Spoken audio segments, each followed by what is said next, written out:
Existe um padrão estranho sobre o Brasil, mas quase ninguém percebe, porque ela está escondida em algo tão comum, que o cérebro simplesmente se acostumou.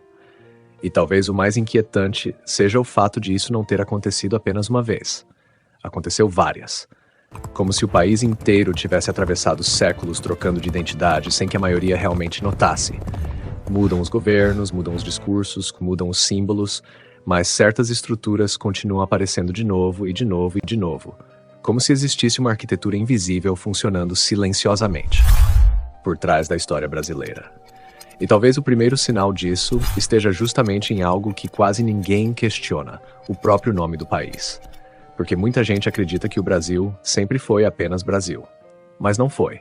E quando você descobre o que existia antes, a história começa lentamente a ganhar outra forma. Só que antes de chegar nisso, existe outro detalhe estranho. Porque poucos países do planeta parecem repetir tantas vezes o mesmo tipo de ciclo histórico. Tudo começa com alguma riqueza específica. Depois vem a exploração intensa, depois a disputa pelo controle, depois a reorganização do poder. E então, o processo recomeça. Foi assim várias vezes, em épocas diferentes, com recursos diferentes, mas sempre com a mesma sensação, quase como um eco atravessando os séculos. E talvez o primeiro sinal disso esteja justamente em algo que quase ninguém questiona, o próprio nome do Brasil. Porque antes de existir o nome atual, essas terras receberam outros nomes. Pindorama, Ilha de Vera Cruz, Terra de Santa Cruz. Mas nenhum deles permaneceu. O nome que atravessou os séculos nasceu de outro elemento, de um recurso, de algo explorado economicamente. E segura isso por um instante porque o padrão continua crescendo. Séculos depois, outra mudança estrutural acontece. O país abandona o império, a monarquia cai e uma nova arquitetura política começa a surgir. Mas curiosamente, junto da mudança de sistema, o próprio nome oficial do país também muda. E não foi uma mudança pequena. O novo nome fazia o Brasil soar quase como uma versão sul-americana dos Estados Unidos da América. Durante décadas, o nome oficial do país foi Estados Unidos do Brasil. Sim, esse já foi o nome oficial da nação inteira. E talvez o mais estranho não seja o nome em si, mas o momento em que ele aparece. 1989. O Império Brasileiro cai. A lógica centralizada da monarquia começa a enfraquecer e surge uma nova estrutura baseada em estados com mais autonomia regional, mais força local, menos concentração em um único centro. E foi exatamente nesse cenário que nasceu o nome Estados Unidos do Brasil. Percebe como as peças começam a se encaixar? Mudança estrutural, mudança de poder, mudança de identidade.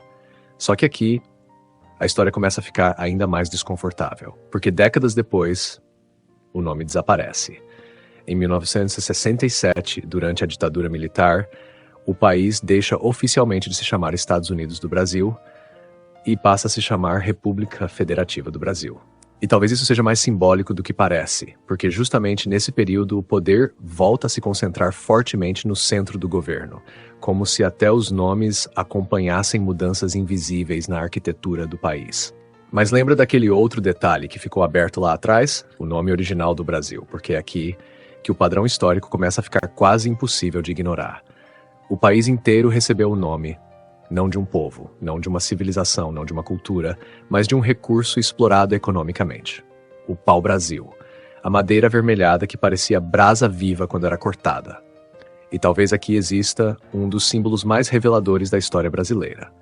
Porque depois disso, o mesmo ciclo parece continuar reaparecendo através dos séculos. Primeiro, a madeira. Depois, o açúcar. Depois, o ouro. E quando o ouro explode economicamente, o eixo do país inteiro muda junto. Rotas surgem, cidades aparecem, o poder muda de direção, a coroa portuguesa aumenta o controle e, novamente, riqueza gigantesca, exploração intensa e disputa permanente pelo comando da estrutura. Mas talvez nenhum ciclo represente isso tão bem quanto o outro elemento, que mudaria completamente o destino econômico brasileiro. Só que antes de revelar qual foi, existe um detalhe curioso, porque ele nem deveria ter chegado aqui oficialmente. Entrou escondido, quase clandestinamente, como uma pequena operação silenciosa que acabaria alterando séculos da história nacional. Em 1727, Francisco de Melo Palheta trouxe sementes escondidas da Guiana Francesa, e aquelas sementes mudariam o Brasil inteiro. O café.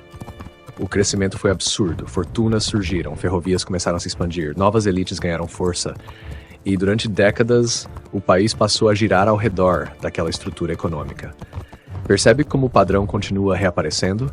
Uma riqueza específica emerge, o sistema se reorganiza, o poder muda de lugar, a disputa aumenta, e então o ciclo recomeça, de novo, e de novo, e de novo. E talvez seja exatamente isso que torna o Brasil tão difícil de entender. Porque o país possui uma das maiores biodiversidades da Terra. A Amazônia influencia sistemas naturais do planeta inteiro. O território brasileiro é gigantesco. Só que tamanho nunca significou equilíbrio. Existe uma comparação que deixa isso quase visual. Dentro do Brasil caberiam mais de 3 Argentinas inteiras. Mas mesmo sendo uma potência natural gigantesca, o país continua convivendo com desigualdade extrema, violência, disputas estruturais e conflitos silenciosos atravessando gerações. E talvez essa seja a parte mais inquietante de todas. Perceber que algumas estruturas parecem sobreviver a qualquer mudança superficial. Mudam os líderes, mudam as bandeiras, mudam os discursos, mudam até os nomes oficiais do país.